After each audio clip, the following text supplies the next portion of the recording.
News 1226 First Alert Radar Network. With up to 10 times the resolution of other local radars and technology that can pinpoint right down your street. The First Alert Radar Network. First just got faster. All right, what do we got? Looks like 64 yards to the pin. About 64 mile per hour winds. Dude, there's no wind. Hand me my 64-degree wedge. What's in with you at 64? Are you 64? .com! Thanks for watching News 12 on your side. You can find ice-cold refreshment right here at Parker's Kitchen. Cool off with a large fountain or frozen drink for just 79 cents. Only at Parker's Kitchen. Live from Augusta, you're watching News 12 at 6 o'clock. Augusta is no stranger to flooding, and one of the root causes is our storm drains. But new federal money isn't going towards fixing them. We're hearing from neighbors impacted the most on what they want to see done. And after a video appears to catch someone stealing from a soldier, we haven't stopped asking questions. Today we learned leaders at Fort Gordon are considering a change in policy.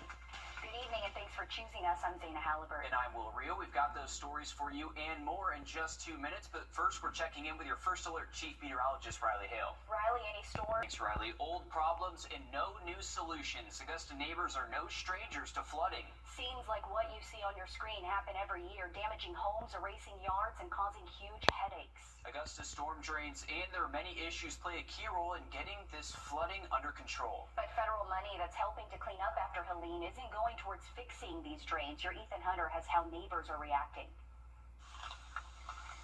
John Utney lives on Overton Road. His house backs up against Rays Creek.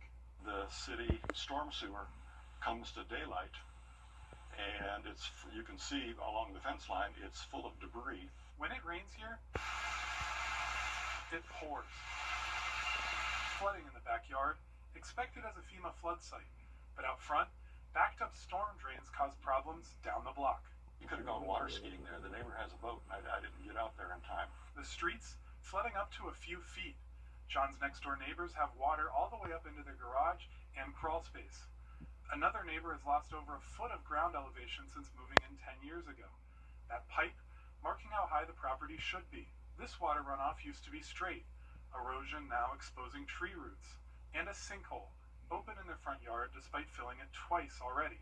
The two storm sewer drains were clogged up. The water couldn't get there and be able to come through the storm sewer down to the creek. Over the weekend, homeowners received word the county will use FEMA money to clear fallen trees and leaves from Rays Creek left by Hurricane Helene. But the $10 million cleanup doesn't include storm drains.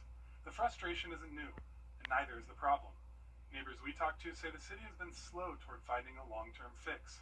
County Director of Engineering Hamid Malik says the county sends workers out to clean storm drains regularly. He didn't say how often, but for homeowners on Overton Road, it isn't often enough. The storm water, where it comes to daylight and can't get to the creek.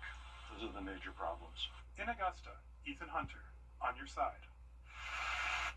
The city has collected a stormwater management fee since 2016, and we know at one point it had millions of dollars in surplus. We're working to learn whether the city plans to use this funding for fixing the issue.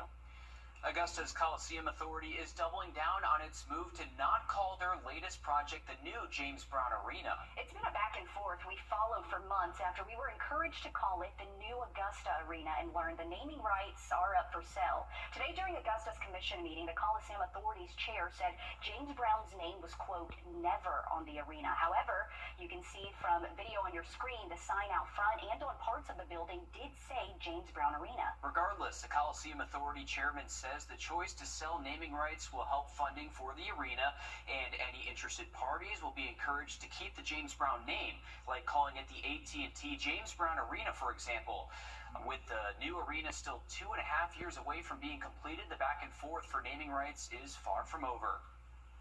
Also, during today's commission meeting, leaders chose the temporary successor for District 4 seat after Alvin Mason resigned last month. Tanya Barnhill was chosen for the role, though a special election will need to be held. Commissioners haven't set a date for that just yet. Mason tells us he resigned because of a lot of reasons, health being one of them. New tonight, a 12 on your...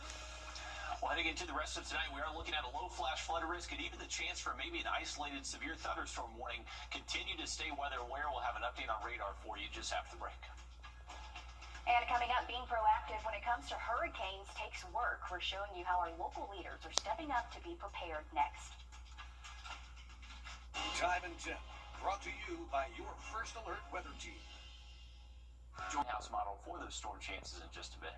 Sounds good. Thanks, Riley. Hurricane season has been quiet so far, but now is the time to plan, especially after Hurricane Helene. Having your ducks in a row can make all the difference. That's why South Carolina's Senior Prep Program is making sure our older neighbors are prepared. Your Audrey Dickerber shows us how to help save lives when it matters the most.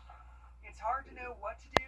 I just can't explain it. When it's never happened here before. We've never seen it that bad in Aiken. I mean, we've had storms to come through, but we've never experienced anything like Helene. A devastating hurricane taking more than 30 lives in the CSRA and leaving a path of destruction in its trail. You couldn't cook or nothing, so you had to go out and buy food and stuff. If there was no place to buy, you yeah. But a lot of people came out and bought food and help us out. That was great, yeah. And since then, people have come together to help each other in many ways, including our senior citizens, nearly a year after Hurricane Helene. You get older, things happen, tend to happen. You don't have the flexibility or energy that you may have had once upon a time. So you need all the help you can get. Connecting them with resources and giving them emergency kits. We have Emergency radio, and you definitely need that if your power goes out. And information that could be life-saving. Helps them manage whether they can get out on time, ahead of whatever's coming in, whether it's a hurricane or, earthquake, tornadoes, whatever the case may be. Because you never know what could happen. A hurricane's always forecasted, but we think, well, it's not going to affect us. Well, it did affect us, so now people are a little bit more aware of what's going on. And now people are ready to weather any storm that comes next. I hope I know more about how to handle it this time. In Aiken, Audrey Dickerber on your side.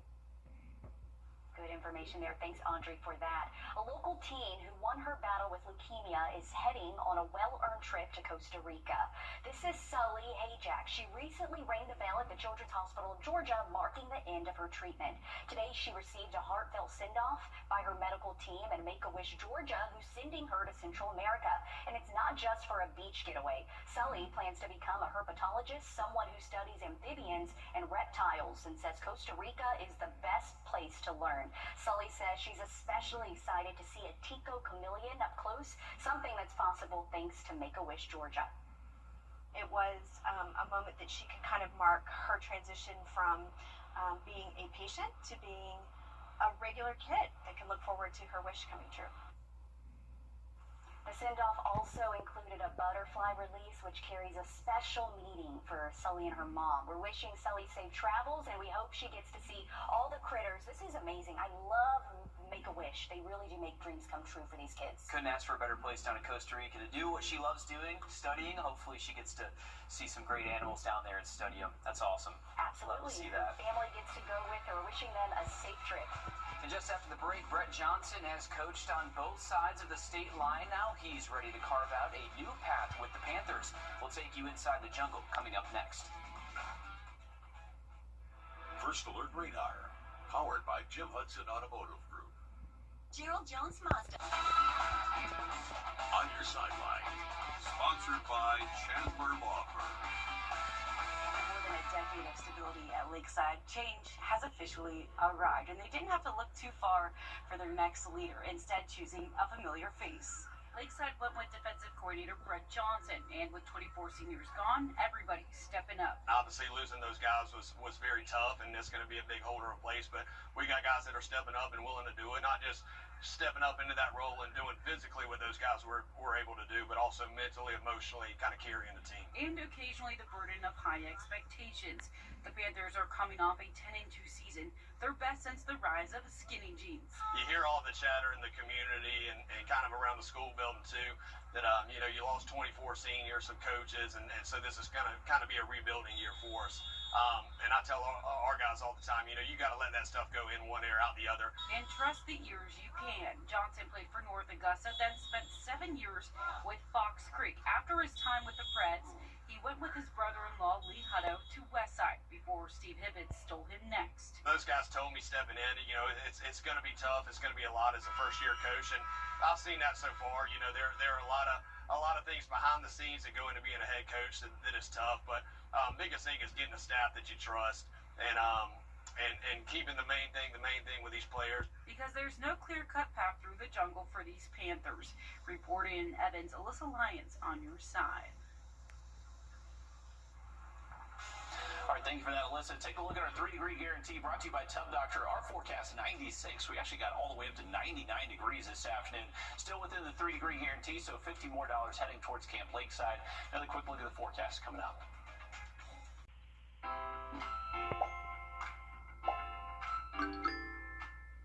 A car wreck can happen in Ford.com. The CSRA is where we were born, where we live, where we work, where we're raising our families. It's our home. That's why the people of the CSRA count on us after an accident, because they know about our skill in the courtroom, how we treat clients like family, how we love this community, and the people who proudly call it home.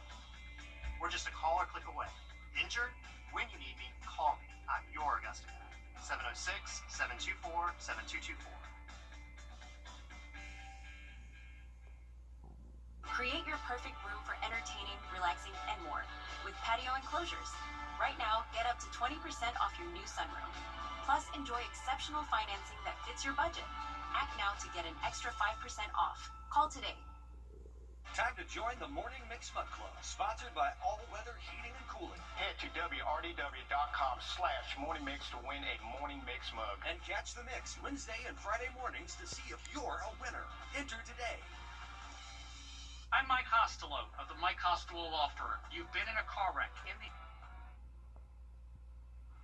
All right, folks, continue to stay weather aware for the rest of your Tuesday. Up until about 10 o'clock tonight, we'll be keeping decent thunderstorm coverage across the area. One last look at a strong thunderstorm in Burke County and also portions of Allendale and Screven County right near Burton's Ferry and south towards Clio, right along the Savannah River. So 50-mile-per-hour wind gusts possible with these, and they are also producing some torrential rainfall. So there's going to be that low flash flood risk up until that time frame around 10 o'clock. Let's take you through it for the rest of tonight as we head towards around 8, 9. You can still see the front moving in along with that sea breeze, keeping decent storm chances in those places that may not have seen rain so far today. As we head towards tomorrow morning, there is going to be the opportunity for a quick little morning shower, but most of the day should remain dry. There's our high temps anywhere from the upper 80s to low 90s. Definitely feeling a lot better outside tomorrow. Generally dry through the afternoon and evening, and then as we head towards Thursday, a little bit better chance for some of that rain to pop up once again. It looks like those will be non-severe though. As we roll into the weekend, we are expecting intense heat. Once again, 97 Saturday, 99 Sunday. Feel like temperatures up to 105 plus through the weekend. Whew. We'll get ready for that. Thanks, Riley. We're back live on 26 News at 7. And for News 12 at 10 and 11 o'clock. Thanks for watching.